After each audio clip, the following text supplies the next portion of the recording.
Shalom, shalom et bonjour. Mon nom est Jackie Firman des ministères Ariel Canada et c'est un privilège de vous présenter la deuxième partie de l'enseignement ce matin du livre d'Ésaïe de M. Jacques-Isaac Gabizon, qui est le leader messianique de la congrégation Beth Ariel et aussi le directeur des ministères Ariel Canada.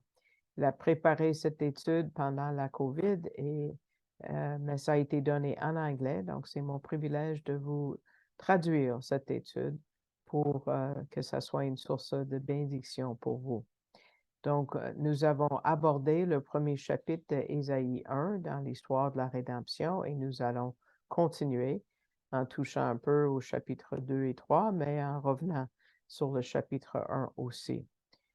Premièrement, pour débuter, on va regarder la différence entre une relation avec Dieu et une religion, dans le fond. Parce que dans la religion, c'est des choses à faire, une relation, c'est tout autre. Donc, lisons Ésaïe chapitre 1. On a 6 versets à lire ensemble. Je vous invite d'ouvrir vos Bibles au chapitre 1 de Ésaïe, versets 11 à 15. À quoi me sert la multitude de vos sacrifices, dit l'Éternel? Je suis rassasié d'holocaustes de béliers, de la graisse des bêtes grasses, et je prends pas plaisir au sang des taureaux et des agneaux et des boucs. Quand vous venez pour paraître devant ma face, qui a demandé cela de vos mains, que vous fouliez mes parvis?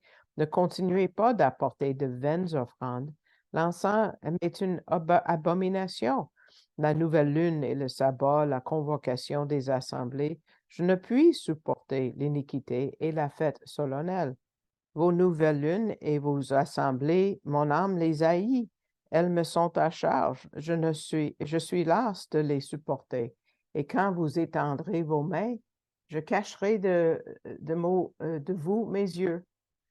Quand même vous multiplieriez la prière, je n'écouterai pas. Vos mains sont pleines de sang. Imaginez que Ésaïe venait aujourd'hui prononcer ces mots. On l'appellerait hérétique, lunatique, fou, pour aller contre la religion établie. Ils ont dit la même chose à Jésus et à tous les autres prophètes, mais on a un principe important. La vérité n'est pas à trouver dans les institutions établies. On n'est pas au ciel où Dieu va régner. Pas encore. Donc, on va essayer de comprendre ce qui se passe dans ce passage. On voit que les lois que Dieu a données aux Juifs le repoussent parce que leur cœur n'y est pas. C'est ça la différence. C'est pas qu'ils ne veulent plus de sacrifices, mais sans leur cœur, non, ils ne veulent rien savoir. Dieu dit en verset 15, arrêtez de prier. Verset 15, je vous cacherai de vous mes yeux, parce qu'il y a un moment où la prière veut rien dire pour lui. C'est des mots puissants et vraiment chargés, puis la personne qui lit doit réévaluer sa propre relation avec Dieu. Jésus a dit la même chose dans le sermon sur la montagne. Il a résumé ces versets avec une phrase dans Matthieu 5, 20. Car je vous dis que si votre justice ne surpasse pas celle des scribes et des pharisiens, vous n'entrerez point dans le royaume des cieux. C'est-à-dire que tu ne peux pas avoir une relation personnelle avec Dieu si c'est juste selon les institutions établies. Tu ne vas pas entrer le royaume de Dieu. Il faut que tu dépasses ce qui est présenté dans les relations, dans les institutions plutôt établies. Il y a une illustration que M. Gabizon nous apporte un avion. Il dit on peut aimer la religion comme n'importe quoi d'autre dans la vie. Le sport, la science, même la la philatélie, ça peut devenir une habitude. On peut l'aimer pour lui-même, sans relation avec Dieu, le monde ou la vie. Mais ces rituels peuvent devenir un genre de somnifère assez puissant. En 1995, le 20 décembre, on est au mois de décembre où j'enseigne ici, il y a un avion de American Airlines qui s'est écrasé sur le flanc d'une montagne en Colombie et 159 passagers ou personnes sont morts. Et des mois plus tard, les responsables de cette compagnie ont déterminé que la cause de l'accident était une erreur du commandant de bord et une confusion dans les coordonnées informatiques. Selon Reuters, c'est l'agence d'information, alors que ce vol 965 s'approchait de l'aéroport de Cali par le nord, la tour de contrôle a signalé par radio au commandant de bord qu'il devait suivre une trajectoire droite au-dessus de la balise radio de navigation Rosso près de l'aéroport. Le commandant de bord a tapé la lettre R dans l'ordinateur de bord qui, selon lui, obligerait le pilote automatique à faire voler l'avion vers cette balise-là. Mais il y avait une autre balise radio avec un nom de code qui commençait avec la lettre R, Romeo. Et Romeo était pas la bonne. À 132 000 à gauche et derrière l'avion à l'aéroport de Bogota. Et puis, le pilote automatique a envoyé l'avion là, vers la mauvaise balise avec des résultats désastreux. Et l'avion s'est écrasé dans les montagnes. Mais les pilotes pensaient qu'ils étaient sur la bonne voie. C'est ça le point important. Les détails sont essentiels dans la navigation, mais aussi dans notre foi. Si on met R pour n'importe quelle religion, ça ne marche pas. La seule façon, c'est d'avoir une relation avec Dieu par la foi en Jésus-Christ et toutes les croyances essentielles de l'orthodoxie, ce qui veut dire une foi conservatrice. Le passage que nous regardons ce matin parle beaucoup de jugement. Tournez avec moi maintenant, on va regarder un peu en Ésaïe 2, on va retourner à 1 tantôt. Et Dieu dit quelque chose à la fin qui est très fort dans le verset 8 et 9. Ça dit, leur pays est rempli d'idoles. Ils se prosternent devant l'ouvrage de leurs mains, devant ce que leurs doigts ont fait. Et l'homme du peuple se courbera et le grand sera abaissé et ne leur pardonne pas.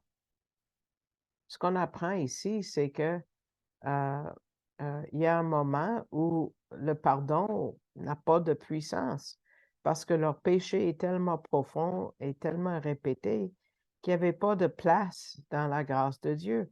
Il fallait que Dieu juge. Il y a un moment, M. Gabizon dit, où le péché pèse tellement lourd que le jugement de Dieu est nécessaire. Retournons à Ésaïe 1, verset 24. 1, 24, ça dit, c'est pourquoi le Seigneur, l'Éternel des armées, c'est pas n'importe qui, le puissant d'Israël, si vous n'avez pas compris, dit, ah, je me satisferai en mes adversaires et je me vengerai de mes ennemis. Je me satisferai parce que le péché pèse lourd sur Dieu. Ça le dérange beaucoup. Dieu observe tout. On va voir les détails que Dieu observe. Il n'y a rien qui échappe à Dieu.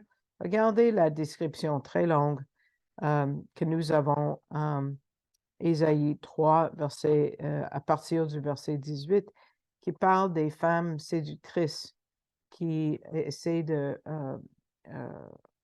amener des hommes vers la fornication et l'adultère. Regardez, il y a 21 choses mentionnées. 21, OK? Regardons la liste. Verset 18. En ce jour-là, le Seigneur ôtera l'ornement des anneaux de pied et les petits soleils et les petites lunes et les pendeloques de perles et les bracelets et les voiles, les diadèmes, les chaînettes des pieds, les ceintures, les boîtes de senteurs et les amulettes, les bagues, les anneaux de nez, les vêtements de fête, les tuniques, les manteaux et les bourses, et les miroirs, et les chemises et les turbans, et les voiles de gaze. Wow! Pourquoi tant de détails? Monsieur Gabizon dit, je pense que l'intention, c'est de vraiment souligner le fait qu'il n'y a rien qui échappe à l'attention de Dieu. Vous vous rappelez, la seule personne qui a donné un nom à Dieu, c'est Agar, l'Égyptienne, qui l'appelait en Genèse 16, 13, tu es celui qui voit El Roi. Une raison pourquoi l'homme ne vient pas à Dieu et pour que ses péchés soient pas dévoilés. Regardons l'Évangile de Jean, chapitre 3, verset 19. Or, c'est ici le jugement, que la lumière est venue dans le monde et les hommes ont mieux aimé les ténèbres que la lumière, car leurs œuvres étaient mauvaises. Mais tôt ou tard, tous ces péchés vont venir à la surface. Mieux maintenant, quand Jésus est à la droite du Père, où il peut, comme notre grand prêtre, effacer nos péchés, que plus tard, quand il va être assis sur le trône de jugement. C'est dur, hein? Mais comment est-ce que Dieu peut nous amener ces choses à part cette façon-là? Monsieur Gabizon dit qu'il y a une autre vérité dans la Bible qui est tellement rafraîchissante, et je suis d'accord avec lui. Quand Dieu donne un jugement, il donne toujours une sortie. Une sortie. Parce que tout de suite, dans les versets qui suivent, ces mots durs qu'on vient de lire concernant la fausse religion, la fausse adoration, Dieu nous dit comment retourner. Regardez, et j'ai choisi le Louis II, c'est un peu mieux, versets 16 et 17 de, de chapitre 1. Lavez-vous, purifiez-vous, ôtez de devant mes yeux la méchanceté de vos actions. Cessez de faire le mal, apprenez à faire le bien, recherchez la justice, protégez l'opprimé, faites droit à l'orphelin, défendre ou plaider la cause de la veuve. Donc, M. Gabizon a mis les verbes pour nous, pour que ça soit clair. Lavez-vous, ôtez, apprenez, recherchez, protégez, défendre, plaider. Il y a 7 étapes ici. Donc, la première étape, c'est lavez-vous. Donc, on ne va pas garder la diapo tout le temps, mais vous les avez ici. Lavez-vous. Les Israélites qui connaissent bien le temple, c'est chargé de sens parce qu'il y a le lavoir. Le lavoir, c'est énorme et on ne sait pas les dimensions, mais on sait que ça devait être gros. C'est juste après l'autel de sacrifice et avant d'entrer dans la présence de Dieu, il fallait passer par le lavoir et il fallait se laver avant de s'approcher de Dieu. Qu'est-ce que ce lavage représentait? C'était symbolique d'un lavage intérieur. Et on le voit surtout quand on faisait le sacrifice d'animal. Est-ce que vous avez déjà pensé pourquoi c'est marqué qu'il fallait laver les entrailles et les entrailles et les entrailles? Laver les entrailles, on se dit pourquoi il faut les brûler après. Donc, pourquoi est-ce qu'il faut les laver avant de les brûler? C'est pourquoi M. Gabizon dit le symbolisme, c'est de nous montrer nous-mêmes. Parce qu'il dit de se laver et il y a juste une chose qui peut nous laver, c'est la parole de Dieu. Donc, il fallait être propre en dedans avant de s'offrir à Dieu. Donc, c'est la parole de Dieu qui nous lave. Pensez au verset 26 de Éphésiens 5, quand il parle de l'Église, afin qu'il la sanctifiât en la purifiant par le lavage d'eau par la parole. C'est la même idée que nous voyons dans les Écritures hébraïques, Ézéchiel 36, verset 25, qui est vraiment la façon que nous venons à Dieu pour la première fois. Pour être sauvés, je répandrai sur vous des eaux pures et vous serez purs. je vous purifierai de toutes vos impuretés et de toutes vos idoles. Donc, de l'avoir, c'est juste après l'autel. Donc, oui, il faut prendre le temps. Et M. Gabizon dit, c'est par la parole de Dieu et rien d'autre. Il va nous aider si on en fait une priorité dans nos vies. Et une fois qu'on se lave avec la parole de Dieu, verset 16, là, on va pouvoir ôter le mal de vos actions, cesser de faire le mal. C'est ça le résultat. Ça fait partie de la sanctification, du fait d'être lavé. Alors, une fois que tu es lavé, parce que on va voir que c'est juste après, une fois après qu'on s'est lavé, on peut chercher la justice, défendre et plaider la cause de la veuve. C'est comme ça qu'on peut jouer notre rôle dans la communauté, à l'extérieur, tout comme dans le psaume 51, verset 13. Et encore là, j'ajoute le mot alors parce que c'est indiqué dans l'hébreu. Une fois, alors j'enseignerai tes voies aux transgresseurs. David, c'est le roi David qui parle, et des pécheurs se retrouveront vers toi. Donc, qu'est-ce qu'il y avait dans le psaume 51, verset 1 à 12? Ça, c'est le verset 13. Il a confessé, il a lavé. Et là, après cette repentance, il a pu amener des gens au salut de Dieu. Donc, le verset après dit aux gens d'aller directement à Dieu et pas à travers les hommes. C'est un des plus grands appels que Dieu fait. Quand M. Gabizon présente l'Évangile aux Juifs, il va toujours utiliser Ésaïe 1. Donc, je vous invite de garder ça dans vos mémoires pour pouvoir présenter l'Évangile comme ça. Pour les gens qui ne veulent pas écouter le Nouveau Testament pour une raison X.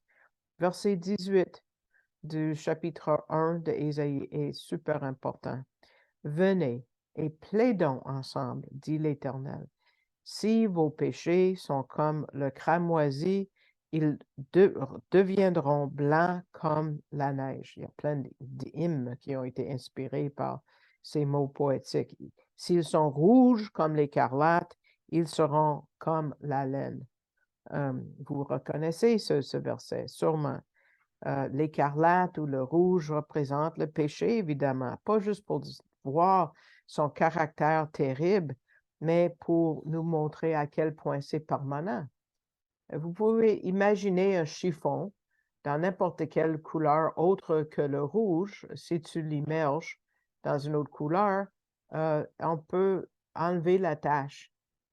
Mais une fois que la teinture rouge a été soigneusement fixée dans un vêtement, il n'y a aucune méthode scientifique qui est connue pour l'éliminer avec succès, sans endommager le tissu.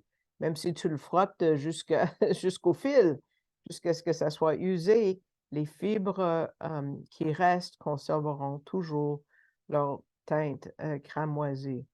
Donc, le péché est décrit comme étant permanent en ce qui concerne les efforts humains pour l'éliminer. Il n'y a rien que l'homme lui-même puisse faire pour changer sa nature mauvaise et la transformer en la pureté blanche de la sainteté. Dieu seul a le pouvoir d'effacer la terrible tâche de notre péché. Écoutez ce que Dieu dit. Venez me parler, plaidons. Il n'est pas caché quelque part dans l'univers. Il ne parle pas en secret. Le Dieu d'Israël est ouvert et sincère et il dit à tous, venez et plaidons ensemble. Le Dieu tout-puissant, de qui toutes les richesses de sa sagesse et de sa connaissance sont totalement insondables selon Job et selon Paul, ce même Dieu s'est penché pour raisonner avec nous. Wow! Et là, il promet d'effacer vos péchés de sa vue. Effacer. Si vos péchés sont comme le cramoisi, ils deviendront blancs comme la neige. Voilà, on vient de recevoir de la neige ici au Québec. Mais une chose qu'on s'est rendu compte, que tous ces messages qui ont été suivis par un message de grâce une exhortation de se retourner vers Dieu avec une assurance de bénédiction pour ceux qui se remettent sur la bonne piste. Il y a un verset que M. Gabizon souligne qui vraiment, il dit, est très clair. C'est comme un rayon de lumière pure qui, malgré le jugement qui vient d'être décrit, tournez avec moi au chapitre 3 maintenant de Ésaïe. Ésaïe 3, verset 10. 3, 10, ça dit, dites au juste que le bien lui arrivera, car ils mangeront le fruit de leurs actions. Dites au juste que le bien lui arrivera, tout va bien aller. On a déjà vu ça. Il dit, je ne peux pas imaginer à quel point ces paroles sont réconfortantes aux croyants du reste de l'époque, du reste croyant, le petit nombre. En écoutant Ésaïe, celui qui enseigne la Bible, et ces jugements-là, j'imagine que les gens se posaient les questions par rapport à leur destin. Qu'est-ce qui va nous arriver? Aïe, aïe. Mais au milieu de ce jugement, Dieu s'arrête et il se tourne vers eux et il dit, tout va bien aller. Le verset avant, le verset 9 et le verset 10 nous montrent comment Dieu est soucieux de ce reste croyant. Commençons avec le verset 9 de Ésaïe 1. Comment Dieu décrit les méchants. Verset 9, il dit, l'aspect de leur visage témoigne contre eux et ils annoncent leur péché comme Sodome. Ils ne le cachent pas. Malheur à leur âme, car ils ont fait venir le mal sur eux-mêmes. Dites au juste que le bien lui arrivera, car ils mangeront le fruit de leurs actions. Et il retourne au jugement, verset 11. Malheur aux méchants, il lui arrivera du mal, car l'œuvre de ses mains lui sera rendue. Et il continue avec le jugement. Mais quel soulagement ici pour le reste, pour les croyants. Mais ce n'est pas juste pour le croyant de ce jour-là, M. Gabizon dit, c'est pour nous aussi, parce que nous faisons partie d'un genre de reste aussi. On peut voir la protection des croyants du jugement. C'est ici qu'on voit vraiment le principe. Mais on peut retourner avant, au temps de Noé. Le déluge n'est pas venu jusqu'à ce que Dieu a pu, c'est Dieu qui a fermé la porte. Il a dit, venez dans l'arche. Il était déjà là. Il a invité Noé et sa famille d'entrer dans l'arche et c'est Dieu qui a fermé la porte. Et l'arche, le déluge n'a pas commencé avant que Dieu ne ferme la porte. Pensez à Lot avec Sodome. Il y avait un ange qui a parlé à Lot en Genèse 19, verset 22. Il dit, hâte-toi de te sauver là, car je ne peux rien faire jusqu'à ce que tu y sois entré. Pensez aux mots de Jésus en Jean chapitre 10, le même chapitre que Hanouka d'ailleurs. L'assurance du salut. Versets 27 et 28 disent, mes brebis écoutent ma voix, et moi je les connais, et elles me suivent. Et moi je leur donne la vie éternelle, et elles ne périront jamais, et personne ne les ravira de ma main. Aussi dans l'enlèvement, les gens qui disent, oh, je ne suis pas sûr que l'enlèvement, c'était avant la tribulation. Oui, bien sûr que les croyants vont être pris avant la tribulation de 7 ans. C'est pour ça qu'il n'y a aucune mention de l'Église entre chapitre 4 de l'Apocalypse et le chapitre 18 pendant la durée de la tribulation. Non, il n'y a pas de mention de l'Église. On peut résumer le tout, tous ces événements, que dites au juste que le bien lui arrivera. C'est un soulagement pour nous. Et on va terminer avec une illustration que M. Gabizon a trouvée parce que dans l'Australie, un homme a été arrêté et accusé d'avoir volé un mouton. Mais il affirmait avec insistance que c'était l'un des siens qui avait disparu depuis plusieurs jours. Mais quand l'affaire a été portée devant les tribunaux, le juge était perplexe. Il ne savait pas comment trancher la question. Finalement, a demandé à celui qui a amené la plainte de se mettre devant lui. Et puis, on a amené des moutons dans la salle d'audience, imaginez. Et puis, il a ordonné au demandeur de sortir de la salle et d'appeler l'animal. Peut-être qu'il y avait juste un mouton. Et le mouton n'a rien fait, n'a pas bougé, n'a pas bronché, n'a absolument rien fait. Et puis, il s'est levé la tête et il avait l'air peur, il avait l'air effrayé. Donc là, l'accusé il a demandé à l'accusé de aussi sortir de la salle, de la cour et d'appeler le mouton. Et lorsque l'accusé a commencé à faire son cri distinctif, le mouton a bondi vers la porte. Et c'était évident qu'il reconnaissait la voix familière de son maître. C'est beau, hein? Et quand Jésus va nous appeler à la toute fin, nous allons aussi reconnaître sa voix. Donc, on termine la deuxième partie ici. Nous allons continuer longtemps en Ésaïe parce que c'est le prophète qui parle le plus du Messie. Donc, j'espère que cette étude vous a été une source de bénédiction. Et puis, je vous remercie de votre écoute. Et puis, quand vous écoutez sur le post de YouTube, mettez le pouce vers le haut pour augmenter notre visibilité. Et si vous voulez prier pour moi, je l'apprécierais. On est dans une guerre spirituelle. J'ai besoin de prière.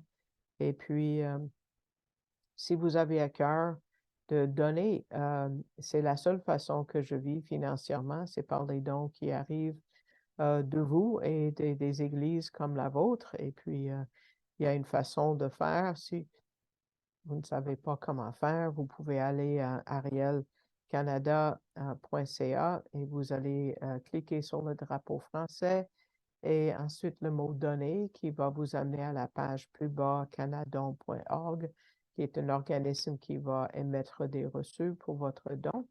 Et puis, vous choisissez dans la place où ça dit « Faites un don à cet organisme », vous tirez le menu vers le bas pour trouver mon nom et vous pouvez faire un don électronique. Donc, je vous remercie de votre écoute et j'espère que Dieu vous bénisse à travers ces études et dans les jours qui viennent. Shalom, shalom et au revoir.